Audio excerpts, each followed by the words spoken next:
The Los Angeles Lakers championship window is wide open right now.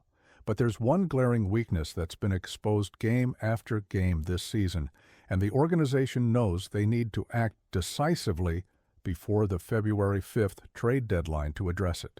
Welcome back to Lakers News Fan Report, your most reliable destination for exclusive Lakers coverage, in-depth analysis, and the breaking developments that matter most to our passionate fan base.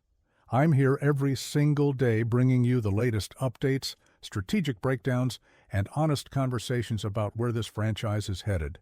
Today I'm diving into a potential acquisition that could completely transform our defensive identity and give LeBron James and Anthony Davis the supporting cast they need to make a legitimate championship run this season.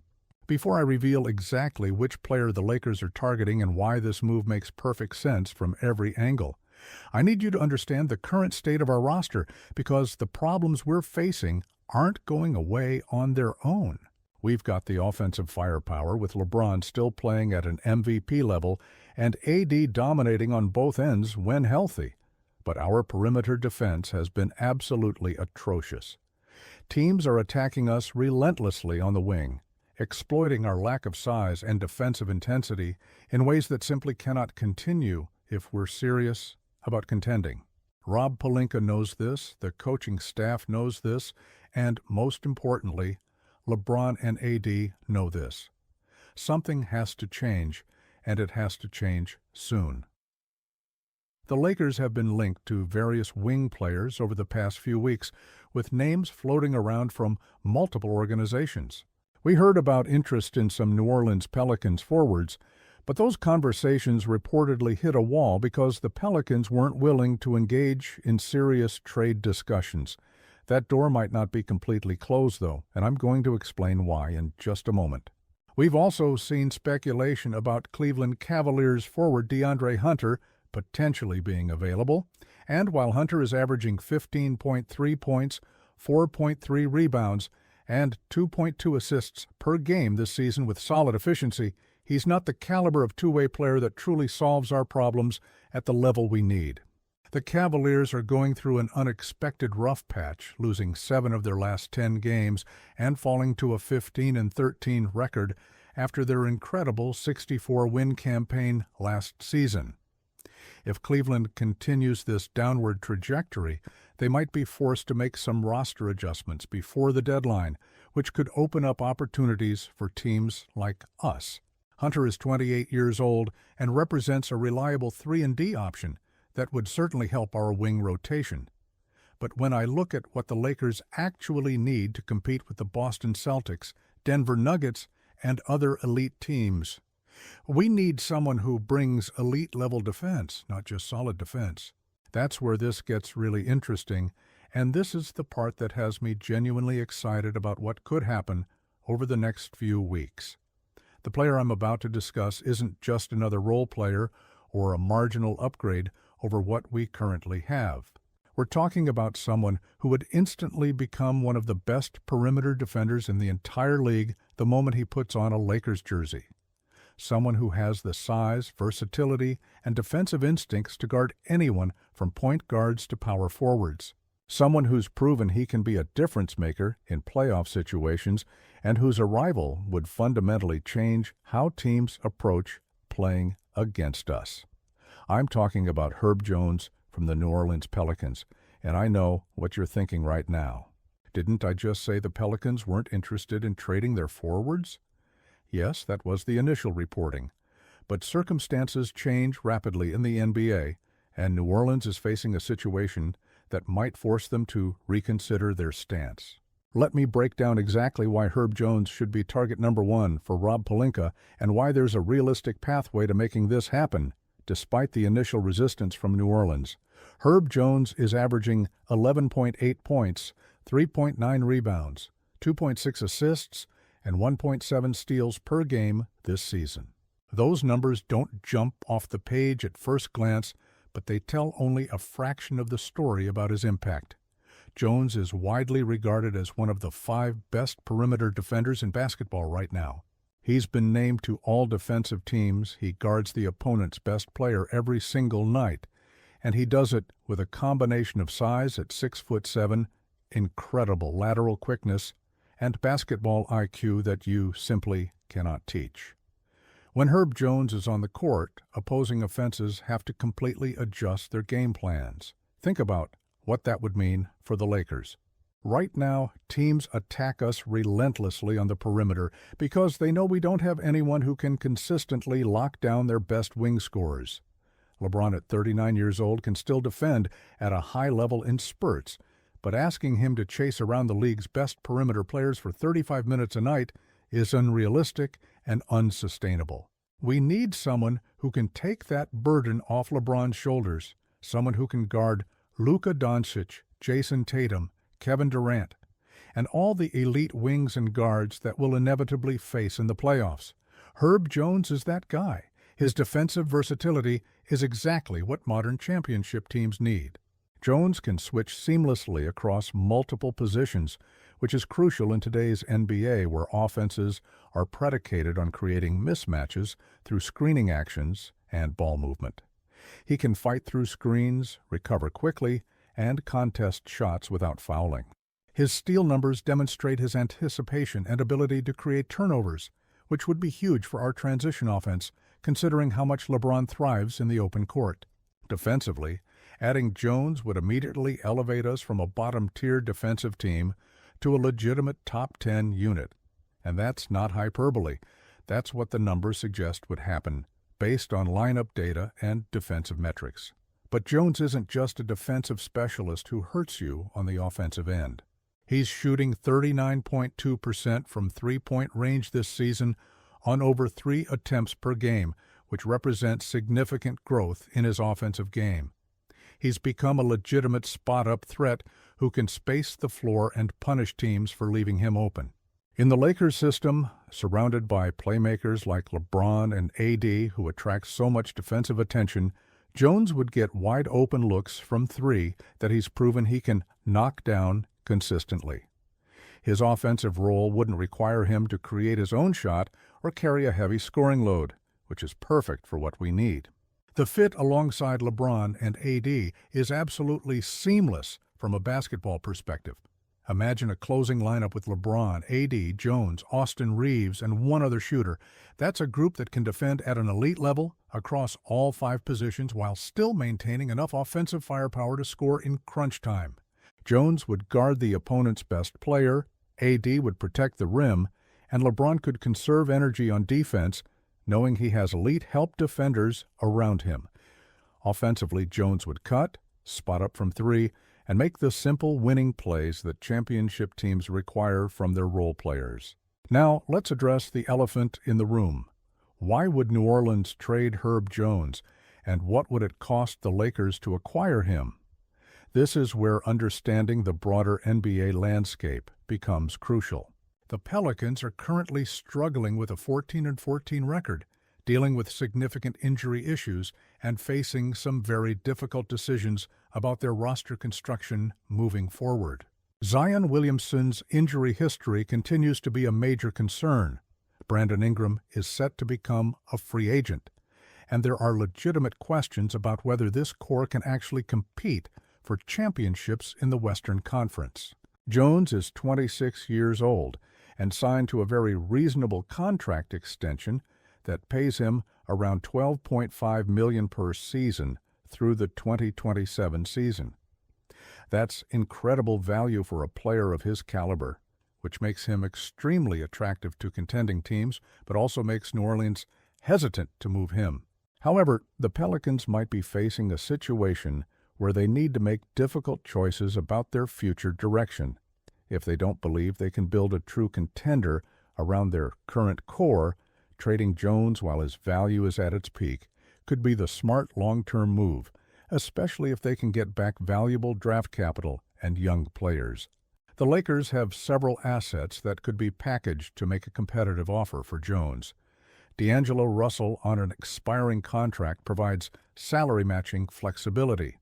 Rui Hachimura is a young player with upside who could interest New Orleans as a versatile forward. The Lakers also have their 2029 and 2031 first-round picks available to trade. which is significant ammunition. A potential package centered around Russell Hachimura and a protected first-round pick would give the Pelicans financial flexibility, a young asset, and draft capital to help with their potential rebuild or retool. From the Lakers' perspective, giving up those assets for Jones would be absolutely worth it. We're not in asset accumulation mode, we're in win-now mode, while LeBron is still playing at an elite level. Trading future picks to acquire a player who immediately makes us better and is still young enough to be part of our long-term plans beyond LeBron's career makes perfect strategic sense. Jones under contract through 2027 means we'd have defensive stability even as we transition into the post-LeBron era, which is crucial for maintaining continuity. The timing of this potential trade is also significant. We're approaching the midpoint of the season, and both organizations have clearer pictures of what they are and what they need. The Lakers know that our current roster, while talented, has a fatal flaw on the defensive end that will be exploited in the playoffs. New Orleans knows that their current trajectory isn't leading to championship contention and that difficult decisions might be necessary. The February 5th deadline is coming fast, and Rob Pelinka has shown he's willing to be aggressive when championship opportunities present themselves. Let me also address the recent reporting about the Pelicans being unwilling to trade their elite forwards. That reporting was accurate at the time, but situations evolve rapidly in the NBA. New Orleans might have been unwilling to engage in serious discussions a few weeks ago when they still had hope of turning their season around. But if they continue struggling and fall further below 500, the calculus changes completely. Front offices have to be pragmatic about their situations, and holding on to valuable assets while your championship window is closing isn't sound organizational strategy. There's also the reality that Herb Jones himself might start looking at the situation and wondering if New Orleans is the best place for him to compete for championships. Players talk, agents talk, and everyone in the league can see that the Lakers are closer to contending than the Pelicans right now. While Jones is under contract and doesn't have leverage to force a trade, player preferences do matter in these situations. And if he expressed interest in going to a contender like the Lakers, that could influence New Orleans' thinking. The impact Jones would have on our locker room and culture cannot be overstated either. He's known as an incredibly hard worker, a team-first player, and someone who does all the little things that winning teams require.